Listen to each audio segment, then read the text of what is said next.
आज मैं आपको कार्तिक मास के कृष्ण पक्ष में होने वाले अहोई अष्टमी व्रत की कथा सुनाऊंगी। प्राचीन काल में एक साहूकार रहता था जिसके 7 बेटे और 7 बहुएं थीं। इस साहूकार की एक बेटी भी थी जो दीपावली में ससुराल से मायके आई थी। एक बार दीपावली पर घर को लीपने के लिए 7 बहुएं मिट्टी लाने जंगल में गई तो उनकी ननंद भी उनके साथ गई। साहूकार की बेटी जहाँ मिट्टी काट रही थी उस स्थान पर शाहू अपने 7 बेटों के साथ रहती थी। मिट्टी काटते हुए गलती से साहूकार की बेटी की खुरपी के चोट से शाहू का एक बच्चा मर गया। इस पर शाहू क्रोधित होकर बोली, मैं तुम्हारी कोख बांधूंगी।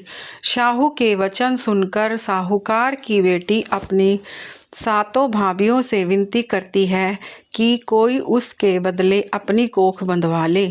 सबसे छोटी भाभी ननंद के बदले अपनी कोख बंधवाने के लिए तैयार हो जाती है। इसके बाद छोटी भाभी को जो भी बच्चे होते हैं वे 7 दिन में मर जाते हैं। 7 पुत्रों की इस प्रकार मृत्यु होने के बाद उसने पंडित को बुलवाकर इसका कारण पूछा। पंडित ने सुरही गाय की सेवा करने की सलाह दी। सुरही गाय छोटी बहू की सेवा से प्रसन्न होती है और उसे शाहू के पास ले जाती है। रास्ते में थक जाने पर दोनों आराम करने लगते हैं।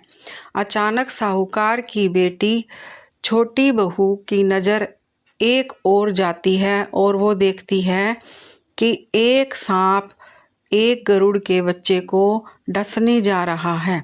यह देख छोटी बहू वह सांप को मार देती है।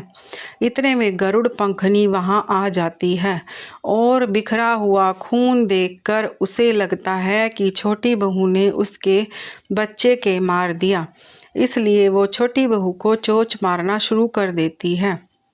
छोटी बहू इस पर कहती है कि उसने तो उसके बच्चे की जान बचाई है। गरुड़ पंखनी ये सुनकर खुश होती है और सुरही सहित उन्हें शाहू के पास पहुंचा देती है। वहां शाहू छोटी बहू की सेवा से प्रसन्न होकर उसे 7 पुत्र और 7 बहू होने का आशीर्वाद देती है। शाहू के आशीर्वाद से छोटी बहू का घर पुत्र और पुत्र वधुओं से हरा भरा हो जाता है। हे अहोई माता, जैसे तूने उसकी बहुओं बेटों को जीवित रखा, उनकी लंबी आयु दीर्घायु करी, ऐसे ही कहानी सुनने वाले की और हुंकारा भरने वाले की बच्चों की भी रक्षा करना, सुरक्षा करना, दीर्घायु करना।